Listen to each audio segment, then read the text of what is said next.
ರೋಣ ಪಟ್ಟಣದ ಶಿವಾನಂದ ನಗರದಲ್ಲಿ ಇರುವ ಶ್ರೀ ಹಾದಿ ಬಸವೇಶ್ವರ ದೇವಸ್ಥಾನದಲ್ಲಿ ಶ್ರಾವಣ ಮಾಸದ ಪ್ರಯುಕ್ತ ನಿರಂತರ ಶಿವನಾಮ ಸ್ಮರಣೆ ಮಾಡುತ್ತಾ ಮಹಿಳಾ ಭಜನಾ ಮಂಡಳಿಯವರು ಇಂದು ಸಂಜೆ ಭಜನಾ ಮುಕ್ತಾಯ ಸಮಾರಂಭ ನೆರವೇರಿಸಿದ್ರು.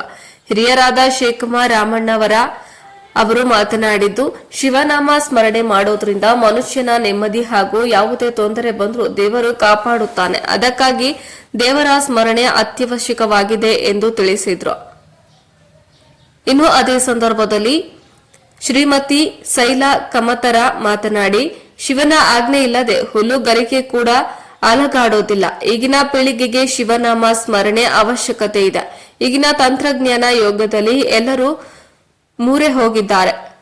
ಅದಕ್ಕಾಗಿ ನಾವು ಎಲ್ಲರೂ ಕೂಡಿ ಶಿವನಾಮ ಸ್ಮರಣೆ ಮಾಡಲು ಅವರಿಗೆ ತಿಳುವಳಿಕೆ ನೀಡಬೇಕೆಂದು ಸೈಲಾ ಕಮತರ ಅವರು ಹೇಳಿದ್ರು. ಇನ್ನು ಈ ಸಂದರ್ಭದಲ್ಲಿ ಶೇಖರಮ್ಮ ರಾಮಣ್ಣವರ, ಶ್ರೀಮತಿ ಸೈಲಾ ಕಮತರ, ಜಯಮ್ಮ ಮಂಗಳೂರು, ವರದ ವಿರಕ್ತ ಮಠ, ಸುಮಾ ಹೂಗಾರ, ಅನ್ನಪೂರ್ಣ ಸಂದಿಗವಾಡ, ಜಯಶ್ರೀ ಹಿರೇಮಠ ಸೇರಿದಂತೆ ಇನ್ನು ಅನೇಕರು ಈ ಸಂದರ್ಭದಲ್ಲಿ ಉಪಸ್ಥಿತರಿದ್ದರು. ವರದಿ ರುದ್ರಪ್ಪ ಹೆಬ್ಬಳ್ಳಿ, ರೋಣ.